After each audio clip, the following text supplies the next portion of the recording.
இந்த vitamin D சத்து குறைபாடு இருக்கக்கூடியவங்களுக்கு இருதய மாரடைப்பு வரலாம், இல்லை பக்கவாதம் வரலாம் அப்படின்னு நான் சொன்னால் உங்களுக்கு ஆச்சரியமா இருக்கா இல்லையா?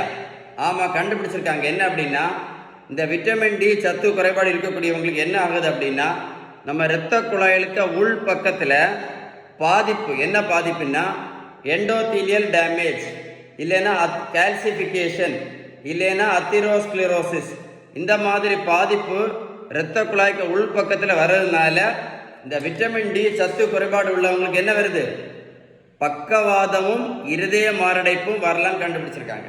அதனால இந்த மாதிரி நிறைய மாத்திரை சாப்பிடக்கூடியவங்க, சரியா, நிறைய மாத்திரை சாப்பிடக்கூடியவங்க, இந்த மாதிரி ஃபேட்டி லிவர் பிரச்சனை இருக்கக்கூடியவங்க, நீங்கள் எல்லாரும் என்ன பண்ணுங்க, கண்டிப்பாக இந்த விட்டமின் டி அளவை கண்டிப்பாக டெஸ்ட் பண்ணி பார்த்துருங்க.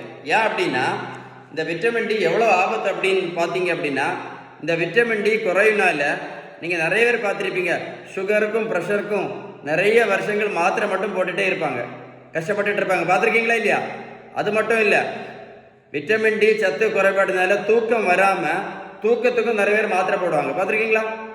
அது மாதிரி இந்த மாதிரி எலும்பு பிரச்சனைகள், எலும்பு முறிவு பிரச்சனைகள் வரும். கேன்சர் வரலான்னு கூட கண்டுபிடிச்சிருக்காங்க. மார்பக புற்றுநோய், பிராஸ்டேட் கேன்சர், குடல் சம்பந்தமான கேன்சர் கூட வரலாம். கிட்னியில் கல்லுனால எவ்வளோ பேர் மாத்திரை போட்டுட்டு இருக்காங்க, பார்த்துருக்கீங்க இல்லை? கிட்னி கல் பிரச்சனைக்கு. ஸோ விட்டமின் டி சத்து ரொம்ப ஆபத்தானது. அது மட்டும் இல்லை, சோரியாசிஸ்னு ஒரு தோல் நோய், ரொமட்டாய்டு ஆர்த்ரைட்டிஸ்னு ஒரு தோல் நோய், இந்த மாதிரி பல பிரச்சனைகளை யார் கஷ்டப்பட்டு இருக்கா? இந்த விட்டமின் டி சத்து குறைபாடு. நீங்கள் மருத்துவத்தில் உள்ள எந்த புத்தகத்தோட படித்து பாருங்கள்.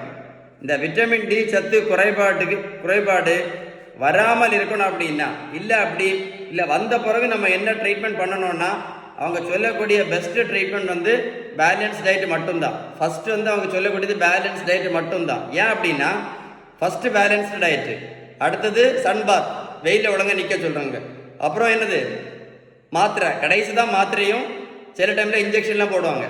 ஸோ ஃபஸ்ட்டு என்னது பேலன்ஸ் டயட்டு தான் ரொம்ப யூஸ்ஃபுல்னு கண்டுபிடிச்சிருக்காங்க. உங்களுக்கு இந்த வீடியோ கண்டிப்பாக சேவ் பண்ணி வைங்க, சேவ் பண்ணி வச்சு கூட போட்டு கேளுங்க, ஓகேவா? உங்களுக்கு பேலன்ஸ்டு டயட்டை பற்றி ஏதாவது டீட்டெயில்ஸ் வேணும்னா கமெண்ட்ஸில் குட்னு டைப் பண்ணுங்கள். மறக்காமல் இந்த வீடியோ லைக் பண்ணி ஷேர் பண்ணுங்கள். உங்களுக்கு மட்டும் இல்லை, இந்த வேர்ல்டில் நிறைய பேருக்கு யூஸ்ஃபுல்லான வீடியோ, ஏன்னா நிறைய பேர் விட்டமின் டி குறையில கஷ்டப்பட்டது உங்களுக்கே தெரியும்னு நினைக்கிறேன். ஏதாவது டவுட்ஸ் இருந்தால் கால் பண்ணி பேசுங்க, கண்டிப்பாக ஷேர் பண்ணுங்கள். Okay, stay tune.